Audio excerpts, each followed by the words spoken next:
at a town hall event, and I was reminded once again of why I do this work.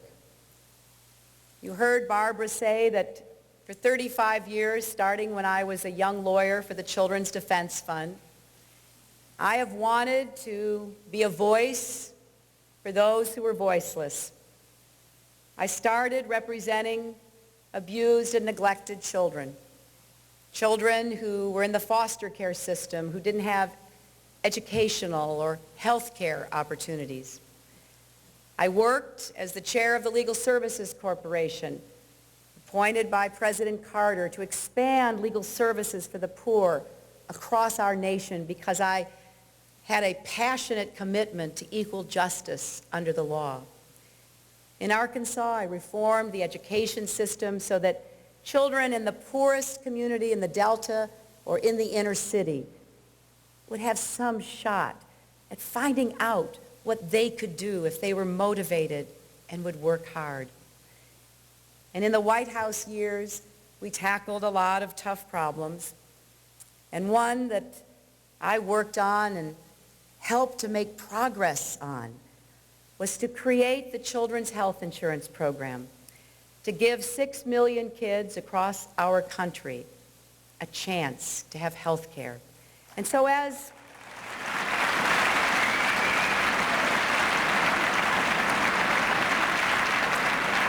I was shaking hands in the crowd after my event today in Kenosha, a woman held up a sign and said, "Thank you for saving my daughter's life." And I said, "Well, what did I do?" She said, "The Children's Health Insurance Program."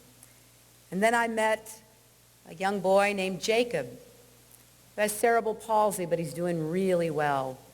And he was standing between his two proud parents, and they thanked me because they never could have afforded the operations that he had. And during the town hall, I called on a little girl. She said, "Well, what are you going to do for people who don't have homes?" And I thought, like many children that I've talked to across America, the plight of the homeless had really struck her heart. And I said, "Well, are you concerned about people who don't have homes?" She said, "Yes, my mommy and me." So I asked them to come up. And her mother talked about being a hairdresser.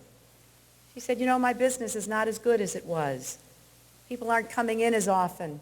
They're not willing to pay what I need to make a living. I'm about to be foreclosed on. I have one of those adjustable rate mortgages. I've gone from paying $600 a month to $1,000 a month. I don't think we'll be able to stay in our home." I am reminded every single day why I do this. It's not about speeches for me. It's not about the bright lights and the cameras. It is about the changes we can make that actually deliver results in people's lives, that give them a chance to live up and fulfill their own dreams.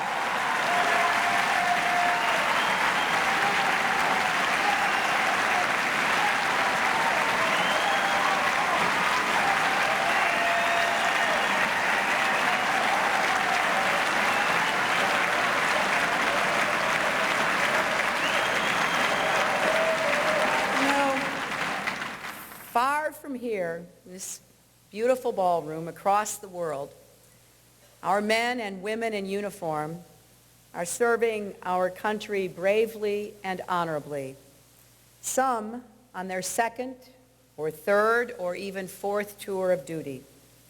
And they deserve a commander-in-chief who will bring them home.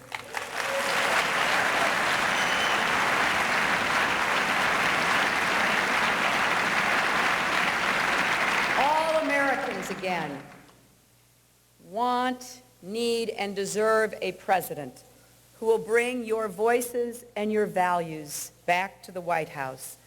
Now, I know we will all breathe a sigh of relief when that moving van pulls up in the back of the White House and George Bush and Dick Cheney turn over the keys. But this election is not just about the failures of the past 7 years, or the divisions of the present, or the excitement of the moment. This election must be about the future we want and how we can make it a reality. You know, we all have dreams. We have dreams for our families, for our future.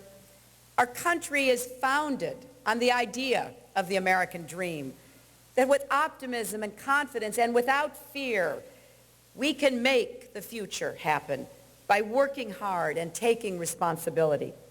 That's what has always made America great and different.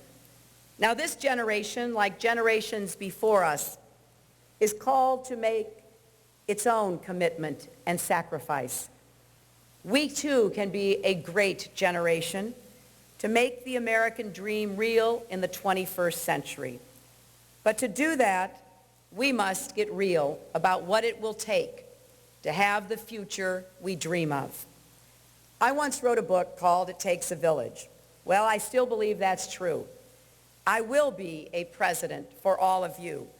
But for me to be your president and for us to reach America's promise in this century, we also have to agree that shared opportunities and shared prosperity require shared responsibility.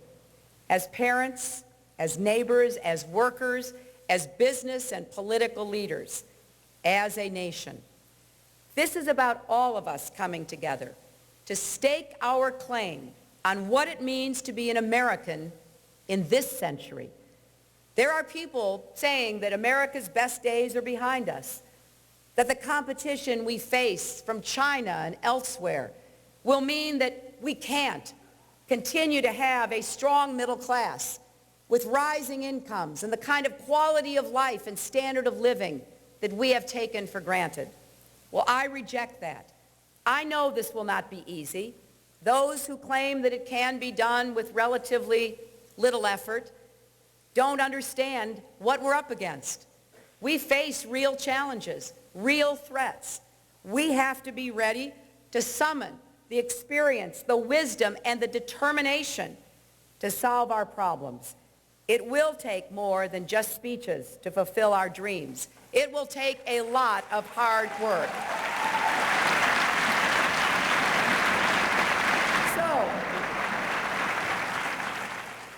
If we get America back into the solutions business, if we get real about our future, I am confident that we'll be back here in 5 years and we will say, weren't we on top of it? Didn't we understand what we had to do to make a difference?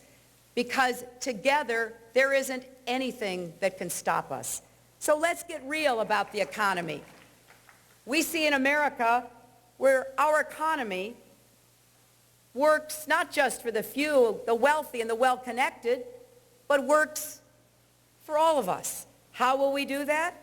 Well, we're going to start by creating good jobs again and by keeping the jobs we have here and preventing them from being exported like they were some disposable commodity.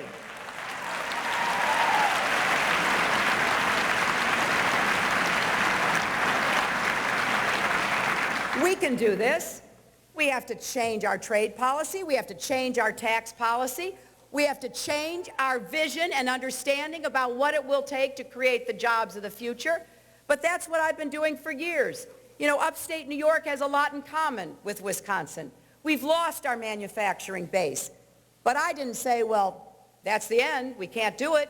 Because you see, I don't believe we can have a strong economy and a strong country without a strong manufacturing base. So I'm going to work to make sure we get it back.